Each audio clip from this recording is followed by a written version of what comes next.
আসসালামু আলাইকুম, নমস্কার চাষি বন্ধুরা এবং আমার ইউটিউবের সমস্ত বন্ধুরা। তো সবাইকে জানাই আন্তরিক শুভেচ্ছা ও ভালোবাসা। আশা করি আপনারা সবাই ভালো আছেন।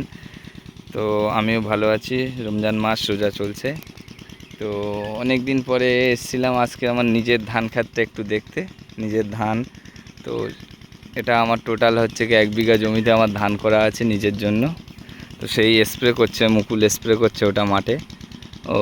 ওটাতে স্প্রে হচ্ছে আপনার অ্যাজেক্সট্রোবিন টিউবিকোনাজল আছে, ওর সাথে আছে আপনার ক্লোরোথায়োনিলফ্রোল, আর ওর সাথে আপনার দেওয়া হচ্ছে কাট আপ এসপি 50% এসপি। ওটা 3টে ওষুধ একসাথে গুলে ধানে স্প্রে হচ্ছে। ঝলসার কারণ আমার ধানে এসে দেখছি, গতকাল পরশু এসে দেখছি আমার ধানে ব্লাস্ট রোগ লেগেছে। মানে ধানের যেটা ঝলসা বলে, খোলা পচা রোগ বা ঝলসা রোগ, ব্লাস্ট রোগ, সেই রোগটা আমার ধানে লেগেছে এবং ধান ফুলছে। এবং কিছু মাজরা পোকারও তেল দেওয়ার দরকার ছিল, ঝলসার ওষুধও দেওয়ার দরকার ছিল। তাই আজকের ওষুধ একেবারেই সব দেওয়া হচ্ছে।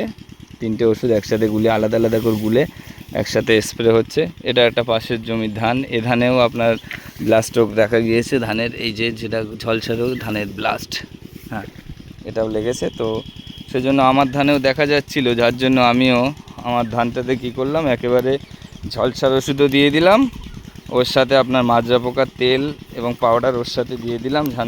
ধান তো এখন ফুলবে। তো এই সময় অনেক ফড়িং, তারপরে আপনার মাজরা পোকা, অনেক পোকালে অ্যাটাক করে। তো যার জন্য একেবারে সব দিয়ে দিলাম। তো আমার ধানেও ঝলসা লেগে গিয়েছে। তো দেখাচ্ছি আপনাদের, টোটালটাই হচ্ছে ধান চাষ। সে স্প্রে করছে।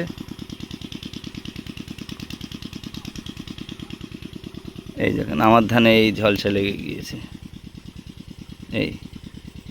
এটা হচ্ছে ধানের ব্লাস্ট রোগ। তো আমার ধানেও লেগে গিয়েছে, ধান ফুলছে, এই যে সবে সাদা শীষ এসছে সব ছোটো ছোটো ধানে গাছে। তো এই সময় একটা স্প্রের দরকার ছিল, কারণ এই সময় অনেক উড়ো পোকা এবং মাজরা পোকার অ্যাটাক করে, ফড়িং আসে, সবুজ ফড়িং, সাদা ফড়িং, এসব অ্যাটাক করে। যার জন্য একেবারে তেল, ঝলসার ওষুধ সব গিয়ে দিয়ে দিচ্ছে। এই পট দিয়ে পানিও যাচ্ছে, ধানে পানিও দেওয়া চলছে। তো আপনারা সবাই ভালো থাকবেন, সুস্থ থাকবেন। সবাইকে রমজান মাসের রমজান মুবারক। ঠিক আছে, ধন্যবাদ। একটু হাই করে দাও। ঠিক আছে।